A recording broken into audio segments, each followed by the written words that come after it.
Morning students, मैं कीर्ति Paroha 11th biology की class में आपका बहुत स्वागत करती हूँ। बच्चों, आज हम पढ़ने जा रहे हैं 4th यूनिट के अंतर्गत पौधों में खनिज पोषण। जैसे कि मनुष्यों के लिए या अन्य जीवधारियों के लिए पोषण की आवश्यकता होती है, उसी प्रकार से जो उत्पादक हैं पृथ्वी के पौधे, उनको भी खनिज पोषण की आवश्यकता होती है, जिसके माध्यम से वे अपनी वृद्धि और विकास प्रदर्शित करते हैं। तो इनकी क्यों आवश्यकता है, कौन से तत्व की कितनी आवश्यकता होती है, क्यों आवश्यक है, इस सब को हम प्रश्नोत्तर विधि से समझने का प्रयास करेंगे। क्योंकि ये टॉपिक जो है बहुत इजी है बच्चों, इसको थोड़ा सा आपको याद करना पड़ेगा और आपको अच्छे से समझ में आ जाएगा। चलिए बच्चों, शुरू करते हैं।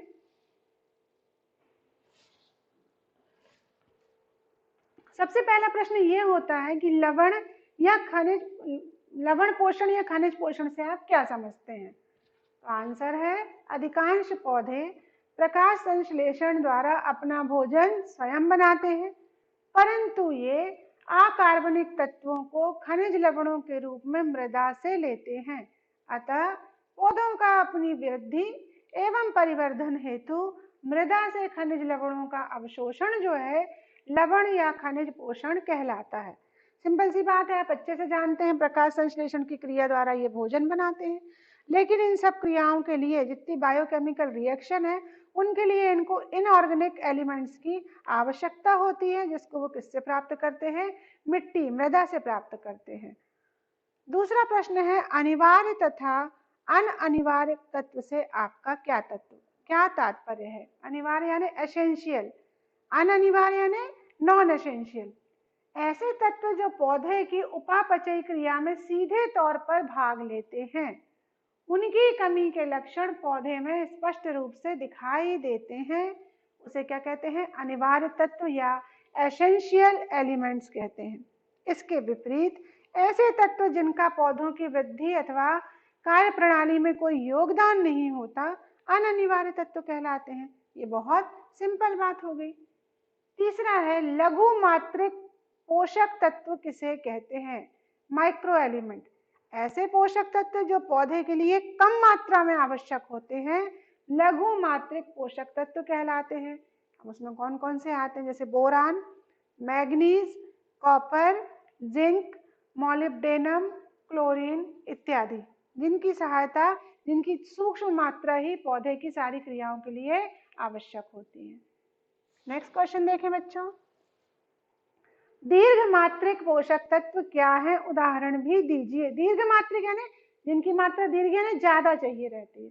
तो कुछ तत्वों की पौधों को अपेक्षाकृत अधिक मात्रा में आवश्यकता होती है, ऐसे तत्वों को दीर्घ पोषक तत्व कहते हैं। जैसे carbon, hydrogen, oxygen, nitrogen, phosphorus, potassium, iron, calcium एवं सल्फर। क्योंकि ये जो जितने एलिमेंट हैं, ये किसमें, जो भी भोज्य पदार्थ जैसे कार्बोहाइड्रेट, प्रोटीन, इन सारी चीजों में आवश्यक भूमिका निभाते हैं। प्रश्न नंबर 5, पौधों की वृद्धि में नाइट्रोजन की आवश्यकता क्यों होती है? पौधों को नाइट्रोजन की आवश्यकता किस लिए होती है? प्रोटीन संश्लेषण के लिए होती है, प्रोटीन सिंथेसिस के लिए जरूरत होती है, क्योंकि प्रोटीन से ही पौधों की वृद्धि होती है। प्रोटीन हर किसी जीवधारी की वृद्धि के लिए अनिवार्य है, तो पौधों के लिए भी है। इसलिए हमेशा नाइट्रोजन की आवश्यकता होती है, क्योंकि अमीनो एसिड में जो नाइट्रोजन है वो एक मुख्य तत्व रहता है। प्रश्न नंबर 6, क्लोरोसिस एवं नेक्रोसिस को स्पष्ट कीजिए। क्लोरोफिल की कमी से पत्तियों का पीला पड़ना क्लोरोसिस कहलाता है, जबकि नेक्रोसिस में पत्तियों के ऊतक स्थायी रूप से नष्ट होने लगते हैं तथा धीरे धीरे पूरी पत्ती गल जाती है। क्वेश्चन नंबर 7 देखो, विनाइट्रीकरण, डिनाइट्रिफिकेशन से आप क्या समझते हैं? उत्तर, मृदा में उपस्थित अमोनियम यौगिक तथा नाइट्रेट के विघटन द्वारा स्वतंत्र आणविक नाइट्रोजन का बनना विनाइट्रीकरण कहलाता है। यह क्रिया कुछ विनाइट्रीकरण सूक्ष्म जीवों जैसे बैसिलस डिनाइट्रिफिकेंस के द्वारा संपन्न होती है। अर्थात टूटने से नाइट्रोजन का स्वतंत्र होना विनाइट्रीकरण कहलाता है। इसको हम नाइट्रोजन साइकिल में और अधिक स्पष्ट रूप से समझेंगे। नेक्स्ट देखिए, एक बहुत इंपॉर्टेंट क्वेश्चन है हाइड्रोपोनिक्स। ये टॉपिक भी बहुत इंपॉर्टेंट है। हाइड्रोपोनिक्स क्या है, इसके उपयोग लिखिए, या फिर मृदा विहीन संवर्धन को चित्र सहित समझाइए, लाभ व हानि भी लिखिए। अब सबसे पहले हम समझते बच्चों हाइड्रोपोनिक्स क्या है। मृदा विहीन खेती यानी बिना मिट्टी की जो खेती होती है या पादप वृद्धि, उसको हम कहते हैं हाइड्रोपोनिक्स। यदि मिट्टी नहीं है तो सूखे में तो होगा नहीं, तो पानी या एक्वा की जरूरत पड़ेगी, इसलिए एक्वा शब्द हाइड्रो को रिप्रेजेंट करता है, इसलिए इसको कहते हैं हाइड्रोपोनिक्स।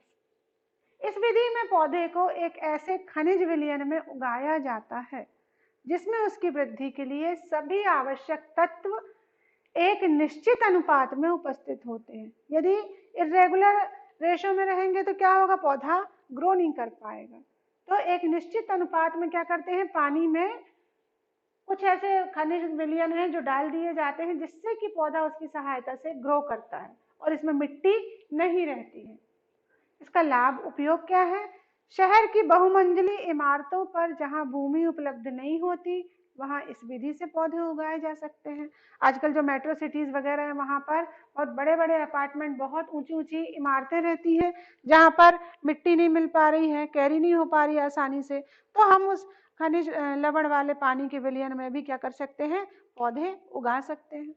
दूसरा, इस विधि द्वारा उगाए गए पौधे अपेक्षाकृत स्वस्थ रहेंगे और तेजी से प्रजनन करने वाले होते, क्योंकि उनको इजीली सारी चीजें मिल रही है, संघर्ष नहीं करना पड़ रहा उन चीजों के लिए।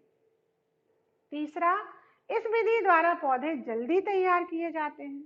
चौथा, यह विधि तत्वों की अनिवार्यता अर्थात किसी विशेष तत्व की पौधों में उपयोगिता अथवा प्रभाव का अध्ययन करने में उपयोगी है। इस पॉइंट को समझो। यदि मान लो हमें मालूम है कि कुछ तत्व ऐसे हैं जो इसके लिए जरूरी है, लेकिन हम उसमें प्रभाव का अध्ययन, तो हम उसमें उस तत्व को या नाइट्रोजन या उस तत्व को हम क्या कर देंगे, अलग कर देंगे, फिर देखेंगे कि पौधा ग्रो होता है कि नहीं होता। यदि नहीं हो रहा उसका क्या कारण है, इसके बारे में हम पौधे पे अच्छे से आसानी से अध्ययन कर सकते हैं। अब दिक्कत क्या है, अब हानियां क्या है। इस विधि में पौधे की जड़ें विलयन में रहती हैं जहां ऑक्सीजन की मात्रा कम होती है, अतः पौधे की उचित वृद्धि के लिए नली द्वारा समय समय पर क्या देना पड़ती है, ऑक्सीजन देना पड़ती है। दूसरा, पौधे को स्थिर करने में कठिनाई आती है, वो तो फ्लोटिंग मोड में रहेगा क्योंकि मृदा नहीं है तो उसको स्थिरीकरण नहीं हो पाएगा, तो उसको स्थिर करने में भी कठिनाई आती है। अब देखते हैं हम यहाँ पे हाइड्रोपोनिक्स का चित्र है, तो एक जार है, उसमें हम क्या एक एरेटर के द्वारा क्या करते हैं, एयर प्रोवाइड करते हैं जो पौधे को ऑक्सीजन, जड़ों को देता है श्वसन के लिए। ठीक है, अब इसके बाद इसमें हम क्या लेते हैं, न्यूट्रिएंट सॉल्यूशन लेते हैं जो पौधे के लिए जरूरी है, और पानी के इसमें एक्वा सॉल्यूशन में इसको रख देते हैं, और इस प्रकार से फिक्स कंडीशन में इसको उगाते हैं तो पौधा उगने लगता है और आगे ग्रोथ करने लगता है। इसका हम प्रैक्टिकल रूप में एक चित्र ये वाला भी देखा है कि इस प्रकार से ऐसे पौधे को उगाया जाता है। हाइड्रोपोनिक्स कल्चर या हाइड्रोपोनिक्स खेती भी होती है, जहां पर मृदा की कमी रहती है वहां पर इस विधि के द्वारा पौधे उगाए जाते हैं। नेक्स्ट, जल संवर्धन के अध्ययन में खनिज पोषण हेतु जल और पोषक लवणों की शुद्धता जरूरी क्यों है, क्यों है इनकी अशुद्धता हाइड्रोपोनिक्स में। जल संवर्धन के अध्ययन में जल एवं पोषक लवणों की शुद्धता अत्यंत आवश्यक है, क्योंकि अशुद्ध जल में अनेक खनिज घुले हो सकते हैं। इसी प्रकार अशुद्ध लवणों में भी अनेक अशुद्धियां हो सकती हैं जो किसी विशेष तत्व की अनिवार्यता का अध्ययन करने में बाधा उत्पन्न कर सकती है। अतः जो भी हाइड्रोपोनिक्स कल्चर जो हम लेते हैं उसमें इन सारे तत्वों का शुद्ध होना बहुत जरूरी है। क्वेश्चन नंबर 3, तत्वों की अनिवार्यता की कसौटियां क्या है, या तत्वों की अनिवार्यता के क्या मापदंड हैं। तो पहला क्या है, तत्व पौधे की सामान्य वृद्धि एवं जनन हेतु आवश्यक होना चाहिए। दूसरा, तत्व की अनिवार्यता विशिष्ट होना चाहिए तथा किसी अन्य तत्व द्वारा प्रतिस्थापित न किया जा सके। तत्व पौधे के उपापचय में प्रत्यक्ष रूप से भाग ले। माध्यम या मृदा में तत्व की कमी होने पर उसकी अल्पता के कुछ लक्षण पौधे में विकसित होते हैं। क्वेश्चन नंबर 4, यदि किसी पौधे में एक से ज्यादा तत्वों की कमी के लक्षण प्रकट हो रहे हैं तो प्रायोगिक तौर पर आप कैसे पता लगाएंगे कि अपर्याप्त खनिज कौन से हैं? मान लीजिए कोई एक ऐसा पौधा है जिसमें बहुत सारे ऐसे लक्षण हो रहे हैं जो आधा तत्वों की कमी के कारण, उसको कैसे पता लगाएंगे? तो हम क्या करेंगे, हम हाइड्रोपोनिक्स में उन भिन्न तत्वों की न्यूनता वाले संवर्धन गोल में अलग अलग एक एक तत्व की कमी करके पौधे उगाएंगे। अब हमने मान लो अलग अलग उस तत्व की कमी कर दी एक एक तत्व की और उसमें पौधे उगाए। अब यदि अमुक पोषक तत्व की न्यूनता संवर्धन घोल में उस तत्व की कमी को पूरा करेंगे तो पौधा क्या होगा, सामान्य रूप से वृद्धि प्रदर्शित करेगा।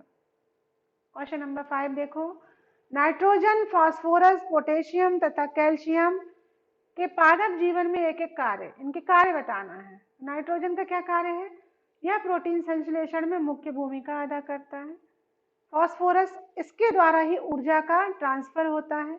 फॉस्फेट ग्रुप जरूरी है, इसलिए एनर्जी ट्रांसफर के लिए फास्फोरस जरूरी है। पोटेशियम, एंजाइमों के लिए सह एंजाइम एवं प्रेरक का कार्य करता है। कैल्शियम, कोशिका की भित्ति तथा मध्य पटलिका के निर्माण में यह कैल्शियम पैक्टेट के रूप में कार्य करता है। कोशा भित्ति और जो मध्य की पटलिका रहती है उसके निर्माण में यह कैल्शियम पैक्टेट के रूप में आवश्यक रहता है। तो ये हो गए इनके कार्य इंपॉर्टेंट। अब देखें हम निम्नलिखित सूक्ष्म पोषक तत्वों के पादप संबंधी कार्य लिखिए। अभी आ गए माइक्रो एलिमेंट, इसके कार्य बताना है। पहला है मैंगनीज। मैंगनीज क्यों आवश्यक है? पर्णहरित क्लोरोफिल के निर्माण के लिए।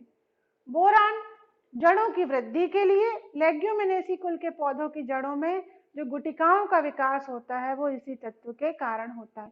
अगर हम कोई भी लेग्यूमिनस प्लांट, अभी इस समय बहुत आ रहे हैं, चना है, मेथी है, अगर हम उनके रूट्स को देखें तो हम देखेंगे कि उनके रूट्स में ऐसी ग्रंथियां टाइप की पाई जाती हैं। ये जो ग्रंथिका है इसके निर्माण के लिए भी बोरान जो है वो आवश्यक है। कॉपर, यह तत्व श्वसन में काम में आने वाले एंजाइमों का भाग होता है। इसके अलावा प्रकाश संश्लेषण में प्लास्टोसाइनिन वर्णक के निर्माण में भाग लेता है। जिंक, पौधों की वृद्धि के लिए आवश्यक, श्वसन से संबंधित कुछ डिहाइड्रोजिनेज एंजाइम की सक्रियता में इसका विशेष कार्य होता है। अब हम देखते हैं खनिज तत्वों की कमी का एक एक लक्षण। जैसे नाइट्रोजन की कमी से क्या होगा? नाइट्रोजन की कमी से पर्णहरित के निर्माण में बाधा आने से पत्तियां कैसी पड़ जाएंगी?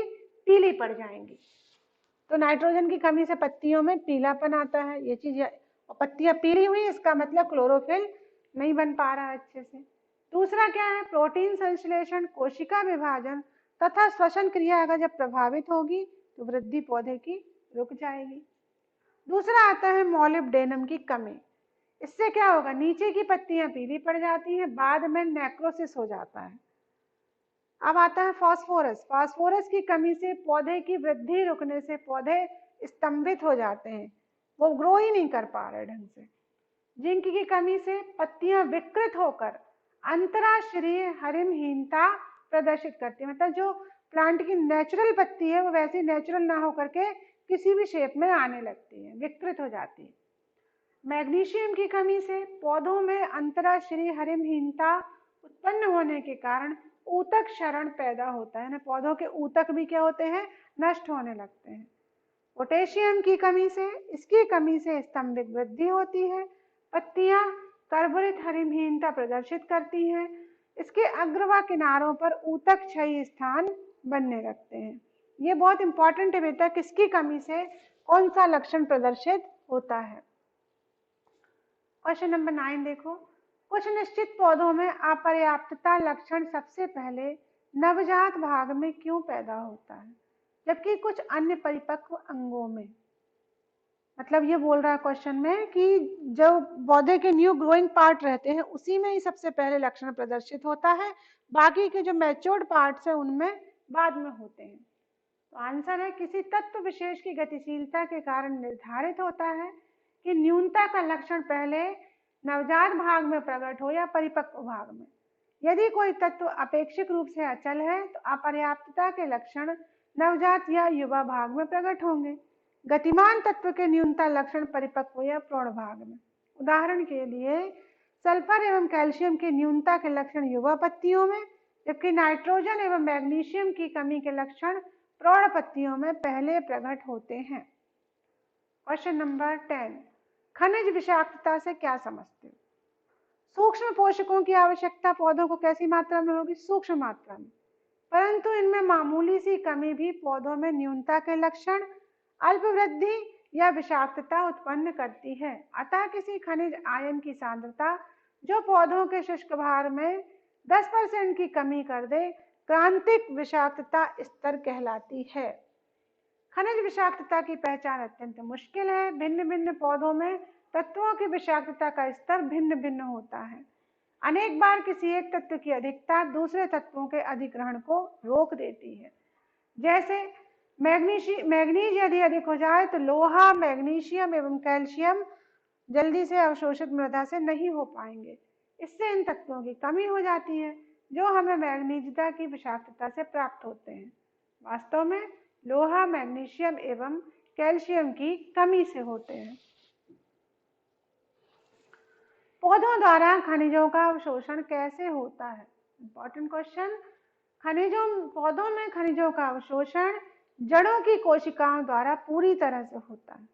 जड़ का जो इलांगेशन जोन रहता है वो सबसे सक्रिय अवशोषक क्षेत्र होता है। यह अवशोषण दो प्रकार से होता है, निष्क्रिय अवशोषण और सक्रिय अवशोषण। निष्क्रिय अवशोषण या पैसिव एब्जॉर्प्शन होता है। उपापचयी ऊर्जा का बिना उत्पत्ति, कोई एनर्जी नहीं लगती इसके अवशोषण में, और उसके द्वारा खनिज अवशोषण किया जाए उसे निष्क्रिय अवशोषण कहते हैं। जैसे द्रव्यमान प्रवाह, आयन विनिमय सिद्धांत, डोनन संतुलन सिद्धांत के द्वारा हो सकता है। मतलब इसमें हमको एनर्जी यूज प्लांट को नहीं करना पड़ती। अब आता है सक्रिय अवशोषण या एक्टिव एब्जॉर्प्शन। इसमें उपापचयी ऊर्जा का उपयोग करके सांद्रता प्रवणता के विपरीत खनिजों का अवशोषण किया जाता है, उसे सक्रिय अवशोषण कहते हैं। इसके लिए ऊर्जा किससे प्राप्त होती है? श्वसन से एटीपी के रूप में प्राप्त होती है। एटीपी का फुल फॉर्म क्या है? Adenosine triphosphate. अब हम सक्रिय और निष्क्रिय अवशोषण में अंतर।